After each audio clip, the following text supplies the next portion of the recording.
आत्मा का शवों का नाम ही परमात्मा है। इसलिए अपनी कथा इसलिए अच्छी लगती, अपनी कथा किसी अच्छी नहीं लगती। इसलिए ये कथा अवश्य सुनो। और वो तो भाग्यवान है, रामचरितमानस में भी आया है। बड़ा ही दिव्य बात है, भगवान के जो जन्म की कथा सुनता है, सुन लो, जो सुनता है वही हरिपद का गामी हो जाता है, भगवान के पद पहुंच जाता है। इसलिए कहते हैं कि सुनि बचन सुजाना रोदन ठाना कोई बालक सुर रूपा। और ये चरित जगा वही, ये चरित जो सुनही हरिपद पावही तेन परही बहुतूपा। कृष्ण जी की ये कथा जो सुनता है, एक ब्रह्मांडाधीश्वर जिनके कोट कोट ब्रह्मांड रोम में फंसे हुए हैं, वो ब्रह्मांड का अधीश्वर एक छोटा सा बालक बनने की जो कथा है, इसको सुनो। ये सुनने का फल है, भगवान से इंसान बनने का फल है। कैसे इसका आनंद लिया जाता है, इस प्रकार से आप सभी बहुत बहुत साधुवाद के पात्र हैं। और एक अच्छा बात है कि आपके आचार्य में सुखदेव का गुण विराजमान है। मैं बहुत प्रसन्न हूँ। मैं कल शाम को थोड़ा सा कार्य से निवृत्त होकर के छत पर आया, तो कल ये कथा मेरे कानों में टकराया। मैंने कहा कुंज बिहारी का? जी जी। उसकी अम्मा बताई, बिल्कुल सैल्यूट बताए, भैया आए। मैंने कहा भैया आया है तो तुम्हारा बाप भी जाएगा, चिंता मत करो, मैं भी जाऊंगा। क्योंकि एक अभिन्न प्रेम है हम लोगों का, हम लोगों का एक अभिन्न प्रेम है, कोई भिन्नता नहीं। कहिए तो भिन्न न भिन्न। जो कुंज बिहारी वही शिवविलास शर्मा, जो शिवविलास शर्मा वही कुंज बिहारी, और दोनों मिलकर के राम कुमार भैया। इस प्रकार से ये सम्मेलन है। तो आप सब लोग बहुत बहुत साधुवाद के पात्र हैं। मैं तुलना कर रहा था बाहर से आए हुए विद्वानों का, और हमारा एक छोटा सा बालक है, बाल व्यास का। बाहर के आने वाले जो कथावाचक है ना, हम आधा तो हम लोग डरते हैं, कहीं गाली ना दे, कहीं की सेवा में कोई कमी न हो, कोई व्यवस्था में माइक की व्यवस्था ना हो, पंडाल बढ़िया, ये सब झंझट है। लेकिन कथा तो व्यथा है, कथा नहीं व्यथा है। वहां केवल भजन गा करके कथा का समय खत्म कर देते हैं। भागवत क्यों रखा गया? भागवत की कथा को सुनने के लिए। भजन उतना होना चाहिए जितना दाल में नमक। हाँ, हमारे यहाँ पंडित ने भी ज्यादा दाल नमक डाल दी, सगा आए हुए थे, खूब नमक डाल दी बेटा तुम्हारी चाची। अब हम उनके मर्यादा बचाने के लिए हमारे मेहमानों ने पूछा, आप नमक बहुत खाते हैं? हाँ, नमक बहुत खाते हैं हम लोग, भैया ऐसे ही खाते हैं। अब कहाँ कहें कि पंडिताई ज्यादा डालती, इसलिए हमने कहा ऐसे ही नमक खाते हैं। अतिथि देवता क्षमा करना, कहिए तो आपके लिए दूसरा बनवा दो। नहीं, हम भी खाएंगे, बड़े प्रेम से खा लिए। तो इस प्रकार से जितना नमक चाहिए उतना भजन चाहिए जितना अभी हो रहा है। इसमें केवल भजन ही भजन गाओगे, उससे अच्छा है कि 7 दिन का भजन ही रख लो ना। कथा की क्या जरूरत है? कथा अगर पूरा नहीं होता तो व्यास को दोष होता है। इसके बारे में हमें पता नहीं, हमको तो धनाधन बाजा बजना चाहिए, यही समझ में आता है ना बाबा। ये मुक्तिदायिनी कथा है, यहाँ मनोरंजन का कोई स्थान नहीं है, यहाँ मनोरंजन नहीं। हाँ, किंतु बहुत समय तक कथा सुनने के लिए विशेष जीव है हम लोग कोई साधु नहीं है, कोई वैरागी नहीं है, कोई ज्ञानी नहीं है, इसलिए हमको थोड़ा सा सामवेद का आश्रय लेना पड़ता है। विषय न कहा पुनि हरि गुण ग्रामा,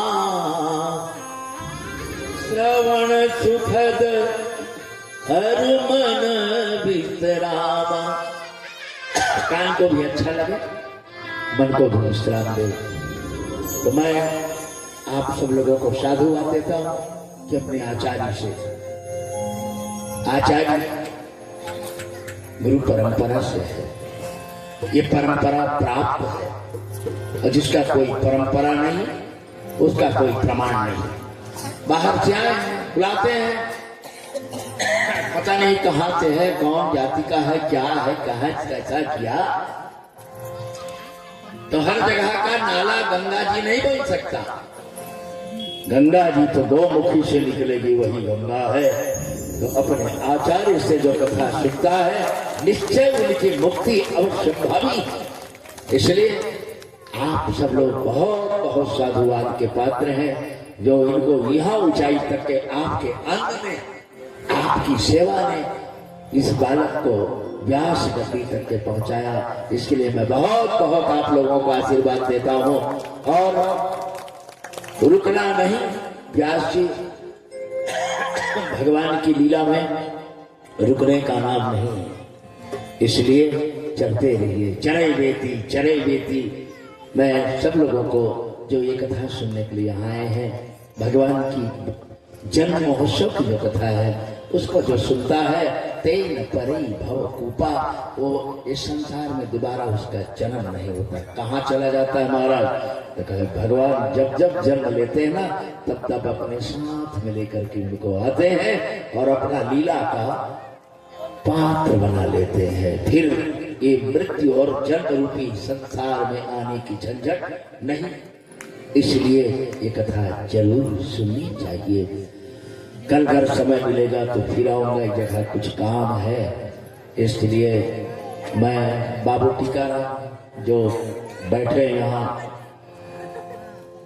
तिजो भैया, उनके समस्त परिवारों से याचना करता हूँ कि अगर समय मिलेगा तो जरूर आ पाऊंगा, नहीं मिलेगा तो क्षमा कर देना मुझे, क्योंकि नहीं आ पाऊंगा, थोड़ा काम ज्यादा हो जाता है आप लोगों की सेवा करते करते। इसलिए मेरे को 5 मिनट का समय मिला। इसमें यही एक ही बात याद रखिए, ये जो कथा है ना, मनोरंजन का नहीं है, हंसी मजाक का नहीं है, ये कथा है ऊपर जाने का।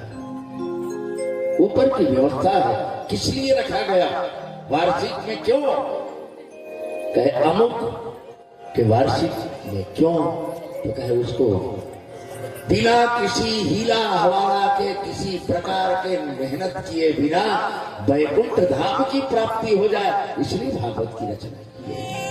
इसलिए आप सब लोग ये सब भी हैं, आप लोगों के सामने में ज्यादा नहीं चर्चा करते हुए केवल ये कही बात कि ये कथा बिल्कुल सुननी चाहिए बहुत प्रेम से। और व्यास जी तो बहुत गजब की बात बता रहे हैं, बहुत सुंदर। मेरे कल्पना से भी ऊंचा उड़ान है मेरे बच्चे का, और ठीक भी बात है, डरना नहीं चाहिए। शेर का बच्चा डरता नहीं, शेर का बच्चा शेर के सामने शेर के बाल को पकड़ के खींचता है, जब शेर बैठा रहता है तो डबरुआ, इसलिए डरता नहीं, तब तो आगे बढ़ने की प्रक्रिया जान सकता है। इसलिए वेद अभ्यास के लिए भी ये संदेश कि भय की बात नहीं, चाहे काशी का विद्वान हो, चाहे वृंदावन का कोई भक्त हो, उनके भी सामने में कथा कहना पड़े तो आप कथा ही कहें, कथा के बाहर न जाएं। बाहर जाएंगे तो फंसने का डर है।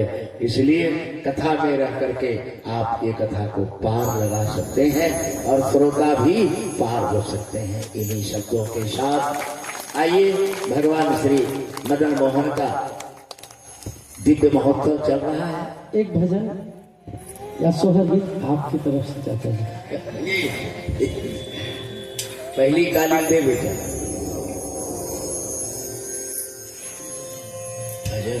भजन गावा गाए हुआ है। नहीं, आप सोहर बधाई जो आप चाहें, आप स्वतंत्र हैं। वही आपके गाय थोड़ा बिल्कुल ना बीते। आप स्वतंत्र हैं चाचा। आप समझ भगवान के ये है कोई कृत बांधन हो जहां भगवान का जन्म हुआ, ये वही गोकुल हो गया, वही मथुरा हो गया, वही वृंदावन हो गया। जहां भगवान आए सब आ जाते हैं। भगवान की आने की देरी है। देखे हो ना, कोई बड़ा साहब जब आता है तो छोटे पूरे साहब आ जाते हैं। ऐसा ही एक छोटी सी बधाई की मेरे ठाकुर के चरणों में अर्पण। अरे बधाई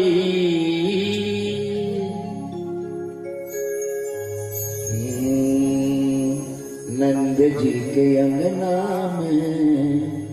आप मन गावा कि नहीं गावा के मही भर के लगा ना, दोनों संग मिल के गावो। कावड़ हमारे भगवान के जन्म है आज है, आज खुल के गाना है। गाने रुदाने विचारने चटे तो बहुत ही हमारे संस्कृत में है ये, इसलिए नंद जी के अंगना में बज रही आज बधाई। नंद जी के अंगना में लाखों बार बधाई लोगों, लाखों बार बधाई प्यारे,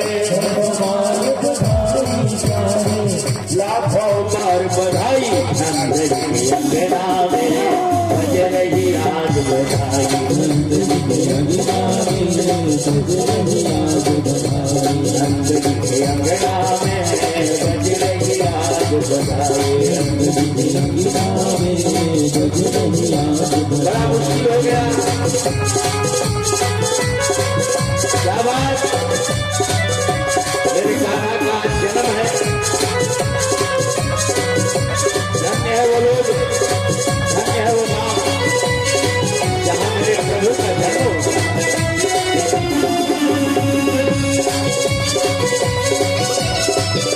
क्या बात।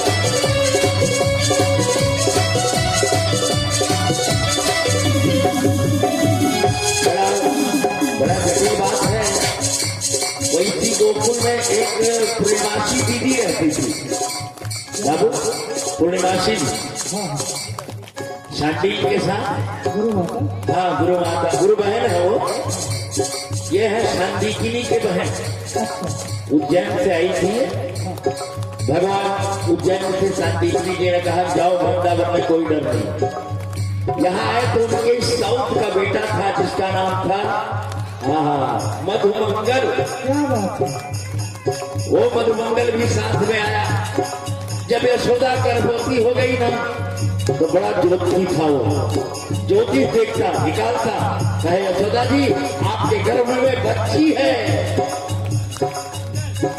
लड़की है। बिल्कुल ज्योतिष झूठ हमारे भाई, ज्योतिष झूठा नहीं होता।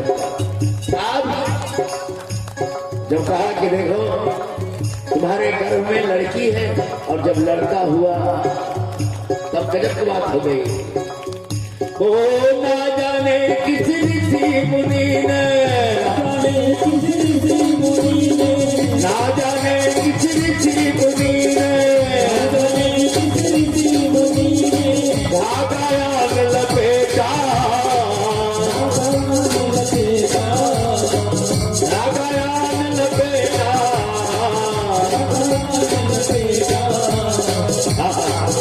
जैसे ऋषि मुनि आकर के जब धागा लपेटती नंद भवन नयन होनी हो गई, नंद भवन नयन होनी हो गई। एक बात कह गया था नंद बाबा के यशोदा की कन्या होगी, इतने थोड़े ज्योति बता रहे हैं, लेकिन नंद भवन नयन होनी हो गई, नंद भवन नयन होनी क्या हर बेटी हो गई बेटा। नंद जी के अंगना में बज रही आज बधाई। नंद जी के अंगना में बज रही आज बधाई। ओ लाखों बार बधाई लाखों बार बधाई। नंद जी के अंगना में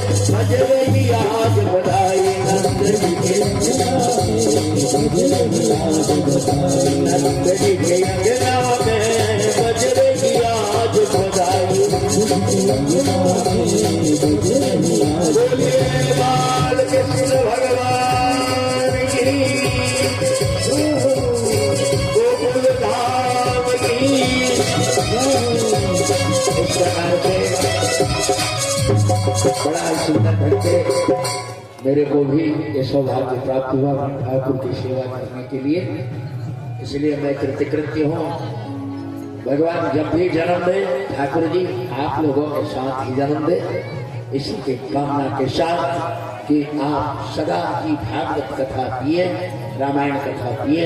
इन्हीं कथाओं के साथ आइए, हमारे प्रिय वेदव्यास विराजमान है और वेदव्यास जी महाराज आगे क्या कौन सा कार्यक्रम करेंगे ये उनके ऊपर है, वो